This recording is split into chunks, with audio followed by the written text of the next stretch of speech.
Welcome to the Australian Property Podcast, helping you achieve success in property. Featuring your host, Jonathan Preston. Hi guys, thanks very much for tuning back into the show. So in today's episode, I'm going to talk about the RP Data monthly index figures for January 2017. If you'd like to get in touch, send me an email at jp@australianpropertypodcast.com.au. Alright, let's get started.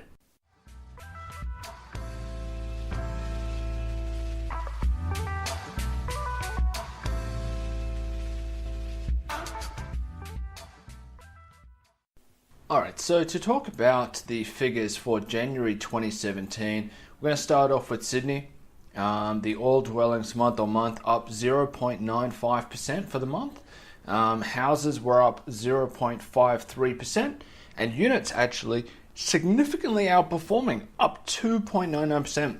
So that's a bit unusual compared to what we've seen in recent times, but I think that sort of indicates in some ways that the demand still exists in terms of units despite the amount of supply that we are seeing come online. In terms of Melbourne, the overall month-on-month up 0.79%. Month-on-month for houses was up 0.73%. And units, interestingly, again, outperforming up 1.33%. So Melbourne, we've got even more discussion around, oversupply. And so with that, basically, I think that this potentially is a bit of a bounce back after recent times. We've seen the unit market in Melbourne be particularly soft when compared to houses.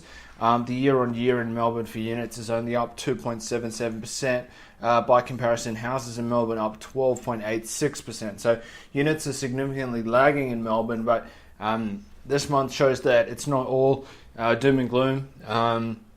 Prices are still up over the last year, and this indicates that right now there is still demand, for apartments. Particularly, I'm guessing that the CBD sort of pricing and movement, it sort of weighs on this quite a lot. In terms of Brisbane, the month-on-month change overall, this includes Gold Coast, is up 0.12%, so not much movement there.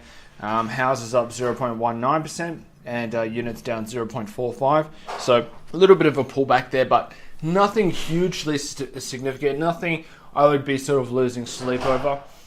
When it comes to Adelaide, the month-on-month change overall up 0.53%, houses making up 0.55%, and then units up 0.25%. So houses, again, performing better in Adelaide, and this has been, the trend across most markets recently.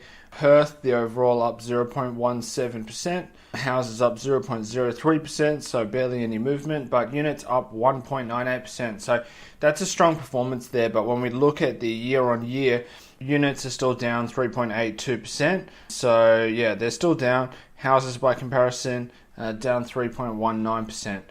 So houses still performing slightly better in Perth, but this month we saw much better figures out of apartments. Basically, if we talk about a couple other areas as well, Darwin down 1.72% overall. So that's houses taking a drop of 3.31%, but units up 4.56%. So that's a huge number. Very strange, the unit versus housing numbers in Darwin. If we look year on year, houses in Darwin down 2.94%, but units up 8.49%. I don't follow Darwin that closely, admittedly. I would guess that this is related to demand, being closer to the inner city part of Darwin versus houses are probably, the drag on houses is probably the urban sprawl that we're seeing. So the additional supply coming online, and this is probably being dragged down by this stuff that is further out. So that's my guesstimate as to why we're seeing the figures that we are in Darwin right now. When it comes to Canberra, overall up 0.35%. Basically houses going up 0.25%, and then units up 1.81%. So I guess finally a strong showing for Canberra units. The Canberra market has really done well, particularly for houses in a lot of places in recent times. Definitely, it's not been perfectly evenly distributed. However, when it comes to if you were in like some of the right spots to be in Canberra in terms of growth, the figures are huge, and so good to see, I guess, apartments starting to sort of gain a little bit there. You certainly can buy a pretty good apartment right near the city in Canberra for what would be considered a modest amount, at least in comparison to Sydney. And you've got to factor in that, the incomes in Canberra are more significant than I believe everywhere else in the country right now. So if you sort of look at those two equations, Canberra doesn't look too bad in terms of value. Obviously, you are heavily weighted in terms of, having government exposure there, and you may or you may not like that. But at the same time, when you look at the metrics around income and you look at the affordability relative to Sydney, it's certainly interesting. If we talk about Hobart, month-on-month change up 1.44% overall, houses up 1.8%, and units down 2.11%. So not a good showing for units, but I think there's a bit of an anomaly perhaps overall. Hobart, I think still offers a lot of opportunities for investors. I think that there's not a lot of interstate investors fighting for the good opportunities down there as yet. I'm sure there are some, but I don't think that you have, people sort of clamoring to buy as you do in a number of other areas. Yields are strong. You should be able to get pretty quality properties. It just depends on your appetite for Tasmania. There's obviously, I don't know if stigma is the word, but it's not quite everyone's dream location to invest in. But perhaps they should, people should reconsider.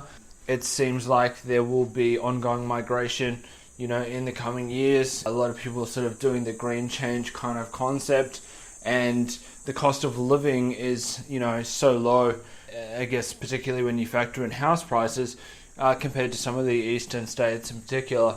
I have spoken to a number of people who have made the move down there, sticking with their existing job, and they've been able to, sell their house in Sydney and Melbourne, move down there, and then have a substantial nest egg on top of being able to buy a house outright. So there definitely is some attraction, I think, in terms of, people, I guess, wanting to, unlock a bit of their equity and increase the lifestyle that they are able to, enjoy based on the equity they've accumulated. So I think that's going to be a growing trend. We certainly are hearing a lot of it at the moment with the concept that, you can sell down your Sydney home, buy the equivalent of Brisbane, and have $500,000 to retire on. I think that there's obviously going to be a bit more of that perhaps in the coming years with, the aging population, the good weather you've got in Queensland, and the major discrepancy we've got in between current Sydney prices and Brisbane in particular.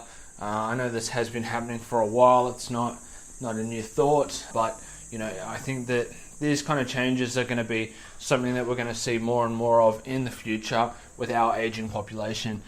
I would say, just to quickly talk about how the market is looking overall, things doing pretty well. If we look at the 5 capital city aggregate, overall up 0.71% for the month. Houses up just over 0.5%, and units up 2.12%. So really a great month for units. I'm surprised to say that, to be honest. But yeah, really a good month for units. The market continues to be strong. As discussed recently, yield curve indicates that next moves are for rates to increase, not too much in the short term, but in the slightly longer term. And research indicates that as rates rise, that's indicative of a strong economy, and as a result, asset prices are likely to increase along with them. So even though it is going to be difficult for some people to hold, as long as the economy keeps growing and money's there to be made, and people continue to make their payments over the next couple of years, I do expect prices to rise in a number of locations. And I guess this is still being evidenced in the figures that we're seeing here today. The apartment side of it is the most interesting part, I think.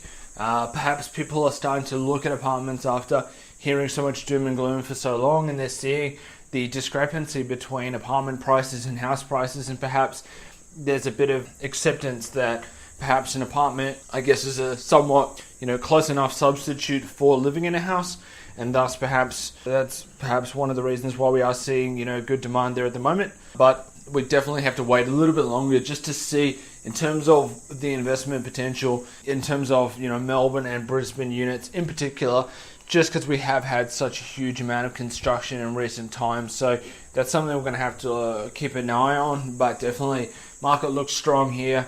And I'm not foreseeing, a huge dip downward in the near future.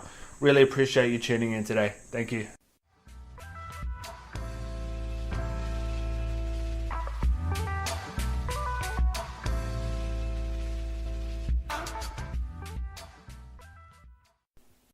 Thanks for listening to today's episode. Please subscribe to the podcast, and if you've enjoyed the show, I'd really appreciate it if you could leave a review on iTunes and recommend the show to any friends that you think might benefit. Thanks again for listening, and we hope to see you back soon.